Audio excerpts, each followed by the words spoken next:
शांति। 27 अगस्त 2024 प्रातः मुरली। ओम शांति। बाप दादा मधुबन। आज प्यारे बाबा ने सुनाया, मीठे बच्चे, चेतन अवस्था में रह बाप को याद करना है। सुन्न अवस्था में चले जाना या नींद करना, यह कोई योग नहीं है। कोई तो क्या होगा, जैसे ही बाबा को याद करना शुरू करेंगे वैसे ही नींद के झटका आना शुरू हो जाए। बाबा ने कहा ये कोई बाबा को याद करना नहीं है। तो मीठे बच्चे, चेतन्य अवस्था में रहे बाप को याद करना है। सुन्न अवस्था में चले जाना या नींद करना, ये कोई योग नहीं है। आज की मुरली से बाबा ने प्रश्न किया है। बाबा ने कहा, तुम्हें आंखें बंद करके बैठने की मना क्यों की जाती है? उत्तर में बाबा ने बताया, अगर तुम आंख बंद करके बैठेंगे तो दुकान का सारा सामान ही चोर चोरी करके ले जाएंगे। अगर तुम आंख बंद करके बैठेंगे तो दुकान का सारा सामान ही चोर चोरी करके ले जाएंगे। माया चोर बुद्धि में कुछ भी धारणा होने नहीं देगी। आंख बंद करके योग में बैठेंगे तो नींद आ जाएगी, इसलिए खुली आंखों से बाबा को याद करना है। पता ही नहीं चलेगा, इसलिए आंखें खोलकर बैठना है। काम काज करते बुद्धि से बाप को याद करना है। अगर तुमने आंख बंद करके बाबा को याद करने का अभ्यास डाल लिया तो काम काज करते हुए तो तुम बाप को याद कर ही नहीं सकते। बाबा ने कहा, इसमें हठ योग की बात नहीं है, इसमें हठ योग आदि की तो कोई बात ही नहीं है। ओम शांति। रूहानी बाप कहते बच्चों को, ये भी बच्चा है ना, देहधारी सब बच्चे हैं। तो रूहानी बाप आत्माओं को कहते आत्मा ही मुख्य है। ये तो अच्छी रीति समझो। यहाँ जब सामने बैठते हो तो ऐसे नहीं शरीर से न्यारा हो गुम हो जाना है। शरीर से न्यारा हो गुम हो जाना, ये कोई याद की यात्रा की अवस्था नहीं है। यहाँ तो सुजाग हो बैठना है। चलते फिरते उठते बैठते अपने को आत्मा समझ बाप को याद करना है। चलते फिरते उठते बैठते अपने को आत्मा समझ से बाबा को याद करना है। बाप ऐसे नहीं कहते यहाँ बैठे बेहोश हो जाओ। श्री बाबा ऐसे नहीं कहते कि यहाँ बैठ कर के बेहोश हो जाओ। ऐसे बहुत बैठे बैठे गुम हो जाते हैं। तुम्हें तो सुजाग होकर बैठना है और फिर पवित्र भी बनना है। तुम्हें सुजाग होकर के बैठना है और फिर पवित्र भी बनना है। पवित्रता बगैर धारणा नहीं होगी, किसका कल्याण नहीं कर सकेंगे, किसको कह नहीं सकेंगे। खुद पवित्र रहते नहीं और दूसरों को कहते हैं, वह तो पंडित हो गया ना। खुद पवित्र रहते नहीं और दूसरों को कहे पवित्र रहो, तो बाबा ने कहा पंडित जी की कहानी सुनी है ना, तो पंडित मिसल हो गए ना। मियाँ मिट्ठू भी नहीं बनना है, फिर वह दिल अंदर खाता रहेगा। ऐसे मत समझो हम शून्य में चले जाते, आंखें बंद हो जाती है। ये कोई याद की अवस्था नहीं है। इसमें चैतन्य अवस्था में रह बाप को याद करना है। नींद करना कोई याद करना नहीं है। बाबा ने कहा बैठे हैं याद में और कर रहे हैं नींद, तो इसको कोई याद थोड़ी ना कहेंगे। बच्चों को कई फॉन्ट्स समझाई जाती हैं। शास्त्रों में दिखाया गया है, सातवीं भूमिका में चले जाते हैं। उनको दुनिया का पता नहीं पड़ता, तुमको तो दुनिया का पता है ना। ये छीछी दुनिया है, बाप को कोई जानते नहीं। अगर बाप को जानते तो सृष्टि चक्र को भी जान जाए। बाप बतलाते हैं ये चक्र कैसे फिरता है, मनुष्य पुनर्जन्म कैसे लेते, ये चक्र कैसे फिरता है और मनुष्य पुनर्जन्म कैसे लेते हैं। सतयुग में बल बड़ी आयु हो जाती तो भी बदसूरत नहीं होंगे। 150 वर्ष की उम्र में भी सकल सूरत चेंज नहीं होगी, बदसूरत नहीं होंगे। बाकी सन्यासियों का तो है हठ योग, आंखें बंद करना, गुफाओं में बैठे बैठे बदसूरत बन जाना। तुमको तो बाप कहते हैं ग्रस्त व्यवहार में रहते सुजाग रहना है। शून्य में चले जाना ये कोई अवस्था नहीं है। धंधा आदि भी करना है, ग्रस्त व्यवहार भी संभालना है, शून्य में नहीं जाना है। काम काज करते बुद्धि से बाप को याद करना है। जरूर काम करेंगे, आंख खोल कर करेंगे ना। धंधा आदि सब कुछ करते रहो, बुद्धि योग बाप के साथ हो, इसमें गफलत नहीं करनी है। दुकान पर बैठे आंखें बंद हो जाएंगी तो कोई सामान ही ले जाएंगे। बाबा ने कहा अगर आंख बंद करके बाबा को याद करेंगे तो दुकान पर बैठे होंगे, और आंख बंद हो जाएंगी तो दुकान का कोई सामान ही ले जाएंगे और पता भी नहीं पड़ेगा।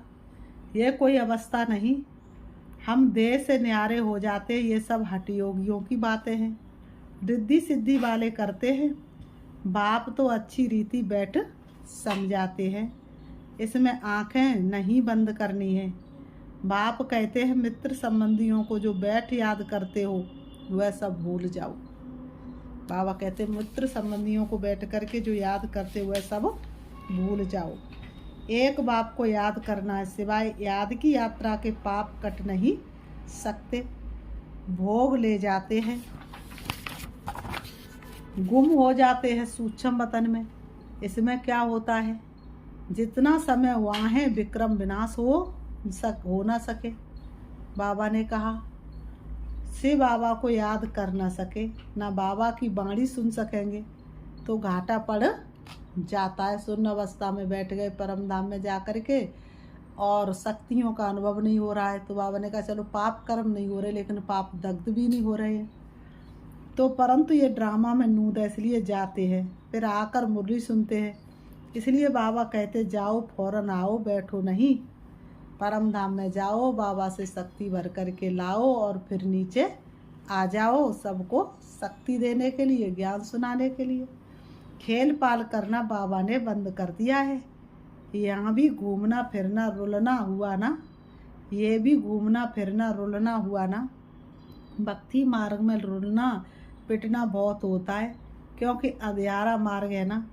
मीरा ध्यान में वैकुंठ में चली जाती थी, वह योग व पढ़ाई थोड़ी थी, क्या उसने सदगति को पाया? बाबा ने कहा क्या मीरा ने सदगति को पाया? कितना भी ज्ञान, कितना भी डांस करती थी, साक्षात्कार होते थे, रास रचाती थी, लेकिन सदगति मार्ग तो नहीं। स्वर्ग जाने लायक तो बनी, स्वर्ग जाने लायक बनी, जन्म जन्मांतर के पाप कटे? बिल्कुल नहीं। जन्म जन्मांतर के पाप तो बाप की याद से ही कटते हैं, बाकी साक्षात्कार आदि से कोई फायदा नहीं होता। ये तो सिर्फ भक्ति है, ना याद है ना ज्ञान है। भक्ति मार्ग में ये सिखलाने वाला कोई होता ही नहीं, तो सदगति को भी पाते नहीं। बल्कि कितना भी साक्षात्कार हो, शुरू में तो बच्चियां आप ही चली जाती थी, मम्मा बाबा थोड़े ही जाते थे। ये तो शुरू में बाबा को सिर्फ स्थापना और विनाश का साक्षात्कार हुआ था, पीछे तो कुछ भी नहीं हुआ। हम किसको भी भेजते नहीं हैं, हाँ बिठाकर कह देते बाबा इनकी रस्सी खींचो, वह भी ड्रामा में होगा तो रस्सी खींचेंगे, नहीं तो नहीं। साक्षात्कार तो ढेर होते हैं, जैसे शुरू में बहुत साक्षात्कार करते थे, पिछाड़ी में भी बहुत साक्षात्कार करेंगे। शुरू में बहुत साक्षात्कार किए, ऐसे ही बाबा ने कहा लास्ट का जब समय होगा तो भी सभी बहुत साक्षात्कार करेंगे। बाबा ने कहा मिरुआ मौत मलूका शिकार से दुनिया की तो मौत, और तुम्हारे लिए सतयुग का सुंदर शिकार। इतने ढेर मनुष्य वह सब शरीर छोड़ देंगे, शरीर सहित कोई सतयुग में व शांति धाम में नहीं जाएंगे। ना आज तक कोई शरीर सहित गया है और ना कोई जा सकता है। मिट्टी का पुतला तो यहीं पर रह जाता है, आत्मा जितने अच्छे अच्छे संस्कार भरती है वही ले जाती है। कितने ढेर मनुष्य सब विनाश को प्राप्त करेंगे, बाकी एक आदि सनातन देवी देवता धर्म की स्थापना हो रही है ब्रह्मा द्वारा। तुम बच्चियां गांव गांव में जाकर कितनी सर्विस करती हो? बाबा ने कहा तुम बच्चियां गांव गांव में जाकर कितनी सर्विस करती हो? यही कहती हो कि अपने को आत्मा समझ बाप को याद करो। सन्यासी तो राजयोग सिखलाना जानते नहीं, बाप बिगर राजयोग सिखलावे कौन? तुम बच्चों को बाप अभी राजयोग सिखला रहे हैं, फिर राजाई मिल जाती है, तुम अपार सुखों में रहते हो, वहाँ तो फिर याद करने की दरकार ही नहीं। सतयुग त्रेता में तो बाप को याद करने की दरकार नहीं। कितनी सुंदर दुनिया होगी। रिंचक भी दुख नहीं होता, आयु भी बड़ी, काया भी निरोगी होती है। यहाँ कितने दुख है, ऐसे तो नहीं बाप ने दुख के लिए खेल रचाए। लोग तो गाते दुनिया बनाने वाले क्या तेरे मन में समाई, तूने काहे को दुनिया बनाई। तो कोई माँ बाप अपने बच्चों को दुख देने के लिए पैदा थोड़ी नहीं करते हैं। ये तो खेल सुख दुख हार जीत का आदि अनादि है। इन सब बातों को सन्यासी जानते ही नहीं, तो समझा कैसे सकते। वह तो भक्ति मार्ग के शास्त्र हैं। बाबा ने कहा वह शास्त्र तो कब के, भक्ति मार्ग के हैं। बाबा ने कहा शास्त्र भक्ति मार्ग के शास्त्रार्थ पढ़ने वाले हैं। तुमको कहा जाता अपने को आत्मा समझ बाप को याद करो। वह सन्यासी फिर आत्मा समझ ब्रह्म को याद करते हैं। ब्रह्म को परमात्मा समझते ब्रह्म ज्ञानी है। वास्तव में ब्रह्म है रहने का स्थान। जहाँ तुम आत्मा रहती हो वह फिर कहते हम उनमें लीन होंगे। उनका ज्ञान ही सारा उल्टा है। यहाँ तो बेहद का बाप तुम बच्चों को पढ़ाते हैं। वह कहते भगवान 40,000 वर्ष बाद आएगा। इसको कहा जाता अज्ञान अंधियारा। बाप कहते नई दुनिया की स्थापना और पुरानी दुनिया का विनाश करने वाला तो मैं हूँ ना। बाबा कहते मैं स्थापना कर रहा हूँ, विनाश भी सामने खड़ा है। अब जल्दी करो, पावन बनो, तभी पावन दुनिया में जाएंगे। ये तो पुरानी तमो प्रधान दुनिया है। लक्ष्मी नारायण का राज्य थोड़ा ही है। इनका राज्य नई दुनिया में था, अब नहीं है। लक्ष्मी नारायण का राज्य कब था? नई दुनिया में। अब तो नहीं है ना। ये पुनर्जन्म लेते आए हैं। बाबा कहते शास्त्रों में तो क्या क्या लिख दिया है। विष्णु को दिखाया है, कृष्ण को दिखाया है अर्जुन के घोड़े गाड़ी में बैठा है। कृष्ण को कहाँ दिखाते? अर्जुन के घोड़े गाड़ी में बैठा हुआ। ऐसे नहीं कि अर्जुन के अंदर कृष्ण बैठा है। कृष्ण तो देहधारी था ना कोई लड़ाई आदि की बात है। बाबा कहते हैं उन्होंने तो पांडवों और कौरवों का लश्कर अलग अलग कर दिया है। यहाँ तो वह बात नहीं है। ये भक्ति मार्ग के अथाह शास्त्र हैं। कितने शास्त्र गिनती कोई कर ना सके। सतयुग में ये होते नहीं। वहाँ तो ज्ञान की प्रारब्धि राजधानी है। वहाँ सुख ही सुख है। बाप नई दुनिया स्थापन करते हैं तो जरूर नई दुनिया में सुख होगा ना। बाप नई दुनिया स्थापन करते तो जरूर नई दुनिया में सुख होगा ना। बाप कभी पुराना मकान बनाते हैं क्या? माँ बाप बच्चों के लिए कभी बासी रोटी बनाते, बासा भोजन बनाते हैं क्या? बाप तो नया मकान बनाते हैं। उस दुनिया को ही सतो प्रधान दुनिया कहा जाता है। अभी तो सब तमो प्रधान अपवित्र है। पराए रावण राज्य में बैठे हैं। जग में लट्टू की तरह तू खूब रे घूमा, खोखली दुनिया के दर दर खूब रे झूमा। अब न करना झूठी नगरी में कभी फेरा, चल मुसाफिर चल यहाँ कोई नहीं तेरा। राम तो कहा जाता शिव बाबा को। राम राम कह राम नाम का दान देते हैं। अब कहाँ राम कहाँ शिव बाबा। अब शिव बाबा तुम बच्चों को कहते माँ में कम याद करो। जहाँ से आए हो वहाँ ही फिर जाना है। जब तक बाप को याद कर पवित्र नहीं बनेंगे तो वापस भी जा नहीं सकते। तुम्हारे में भी कोई बिरले जो अच्छी रीति बाप को याद करते हैं। मुख से तो कहने की बात ही नहीं। भक्ति में राम राम मुख से कहते हैं। कोई नहीं कहेंगे तो समझेंगे ये नास्तिक है। भक्ति में क्या करते? राम राम की माला फेरते रहते। अगर किसी ने नहीं फेरी, किसी ने राम का नाम नहीं लिया तो सोचते ये नास्तिक है। कितना आवाज़ करते गाते हैं। जितना झाड़ बड़ा होता है उतनी भक्ति की सामग्री भी बड़ी होती जाती है। बीज कितना छोटा होता है। तुमको कोई चीज़ नहीं, कोई आवाज़ नहीं, सिर्फ कहते अपने को आत्मा समझ मुझे याद करो। कर हिले न जिब्या हिले, हिले न एक उदंत। और सुमरण ऐसा कीजिए जिससे कट जाए जन्म जन्म के फंद। भगवान जन्म जन्मांतर के तुम्हारे फंदे अर्थात विक्रम विनाश करने के लिए आए हैं। तो बाबा ने कहा मुख से कहना भी नहीं है। लौकिक बाप को भी बच्चे बुद्धि से याद करते हैं, मुख से थोड़ी नहीं रटते हैं। मुख से तो कुछ भी कहने की दरकार ही नहीं। बाबा बाबा बैठकर कहते थोड़ा ही है। तुम अभी जानते हो आत्माओं का बाप कौन है। आत्माएं तो सब भाई भाई है। आत्मा को और कोई नाम नहीं, बाकी शरीर का नाम बदलता है। आत्मा तो आत्मा ही है, वह भी परम आत्मा। उनका नाम है शिव। उनको अपना शरीर तो है नहीं। बाप कहते मुझे भी अगर शरीर होता तो पुनर्जन्म में आना पड़ता। बाबा कहते मैं भी तुम्हारे मिसल अगर शरीर को धारण कर लेता तो मुझे भी जन्म मरण के चक्कर में आना पड़ता, तो मैं भी पापात्मा बन जाता। तुमको फिर सदगति कौन देते। भक्ति मार्ग में मुझे याद करते हैं अनेक चित्र है। अभी तुम नरकवासी से स्वर्गवासी बनते हो ना। जन्म तो नरक में लिया है, मरेंगे स्वर्ग के लिए। यहाँ तुम आए ही हो स्वर्ग में जाने के लिए। जैसे कोई ब्रज आदि बनाते तो पहले फाउंडेशन सेरेमनी कर लेते हैं, फिर ब्रज बनती रहती है। स्वर्ग की स्थापना का उद्घाटन फाउंडेशन सेरेमनी बाप ने कर लिया है, अब तैयारी होती रहती है। बाबा कहते अब तो तैयारी होती रहती है। बाबा ने कहा, बाबा कहते मकान बनने में टाइम लगता है क्या। गवर्नमेंट करने पर आए तो 1 मास में मकान खड़ा कर ले। गवर्नमेंट अगर करने में आए तो 1 मास में मकान खड़ा कर ले।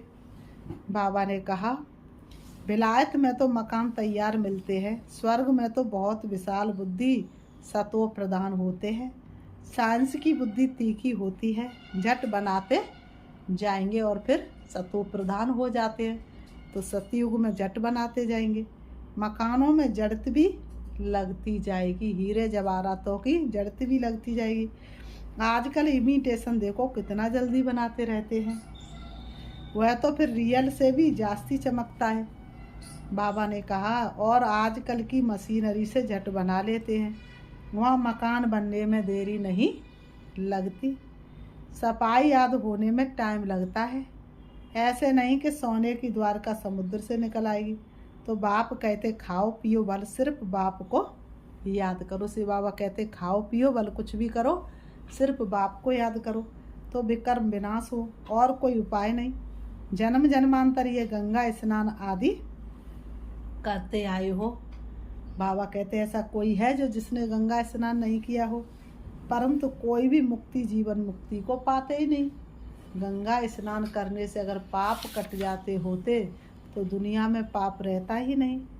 यहाँ तो बाप क्या करते हैं, यहाँ तो बाप पावन बनने की युक्ति बताते हैं। बाप कहते मैं ही पतित पावन हूँ, तुमने बुलाया है पतित पावन बाबा आओ, आकर के हमको पावन बनाओ। ड्रामा पूरा हुआ तो फिर सब एक्टर्स स्टेज पर होने चाहिए, क्रिएटर भी होना चाहिए, सब खड़े हो जाते हैं ना। ये भी ऐसे है, सभी आत्माएं आ जाएंगी फिर वापस जाना होगा। अभी तुम तैयार नहीं हुए हो, कर्मातीत अवस्था ही नहीं हुई है तो विनाश कैसे होगा। बाप आते ही है तुमको नई दुनिया के लिए पढ़ाने, वहाँ काल होता ही नहीं। तुम काल पर जीत पाते हो, कौन जीत पहनाते हैं कालों का काल, वह कितनों को साथ ले जाते, तुम खुशी से जाते हो। अब बाप आए हैं सबका दुख दूर करने, इसलिए उनकी महिमा गाते हैं। गॉड फादर लिबरेट करो दुख से, शांति धाम सुख धाम में ले चलो। परंतु ये तो मनुष्यों को पता नहीं कि अभी बाप स्वर्ग की रचना रच रहे हैं। तुम स्वर्ग में जाएंगे, वहाँ झाड़ बहुत छोटा होगा, फिर वृद्धि को पाएगा। अभी और सब धर्म है, वह एक धर्म है नहीं। नाम रूप राजा याद बदल जाती है, पहले डबल ताज फिर सिंगल ताज वाले होते हैं। सोमनाथ का मंदिर बनाया है, कितना धन था। सबसे बड़ा मंदिर एक है जिसको लूट कर ले गए। बाप कहते तुम पद्मा पदम भाग्यशाली बनते हो। कदम कदम पर बाप को याद करते रहो तो पदम इकट्ठे होंगे। बाबा कहते इतनी कमाई बाप को याद करने से होती है, फिर ऐसे बाप को याद करना तुम भूलते क्यों हो। जितना बाप को याद करेंगे, सर्विस करेंगे, उतना ऊंच पद पाएंगे। अच्छे अच्छे बच्चे चलते चलते गिर पड़ते हैं। काला मुँह किया तो की कमाई चट हो जाती है, जबरदस्त लॉटरी गवा देते हैं। फिर बाबा ने कहा अच्छा मीठे मीठे सिखिलते बच्चों प्रति माता पिता बाप दादा का याद प्यार और गुड मॉर्निंग। रूहानी बाप की रूहानी बच्चों को नमस्ते। हम रूहानी बच्चों की रूहानी बाप दादा को याद प्यार और नमस्ते नमस्ते नमस्ते। धारणा के लिए मुख्य सार नंबर 1, ग्रस्त व्यवहार संभालते हुए बुद्धि योग बाप के साथ रखना है, गफलत नहीं करनी है। पवित्रता की धारणा से अपना और सर्व का कल्याण करना है। नंबर 2, याद की यात्रा और पढ़ाई में ही कमाई है। ध्यान दीदार तो घूमना है, इसलिए उससे कोई फायदा नहीं। जितना हो सके सुजाग हो, बाप को याद कर अपने विक्रम विनाश करने। जितना हो सके सुजाग हो, बाप को याद कर अपने विक्रम विनाश करने हैं। आज की मुरली से बाबा ने वरदान दिया, श्रेष्ठ स्मृति द्वारा श्रेष्ठ स्थिति और श्रेष्ठ वायुमंडल बनाने वाले सर्व के सहयोगी भव।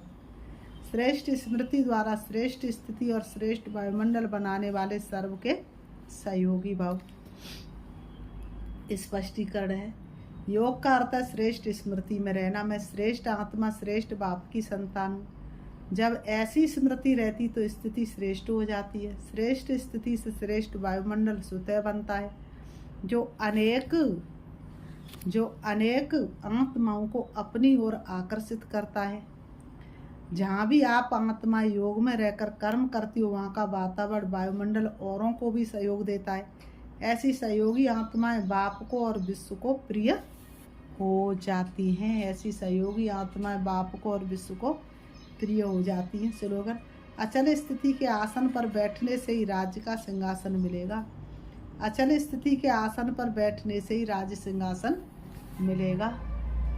अच्छा, ओम शांति। हम छोटी सी एक गीत के माध्यम से बाबा को याद करते हैं। मस्तक सिंहासन पर हम आत्माएं राजा बने और शासन चलाए।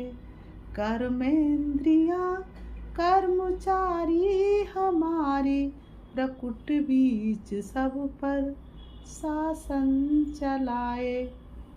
मस्तक सिंहासन पे हम आत्माएं राजा बने और शासन चलाए।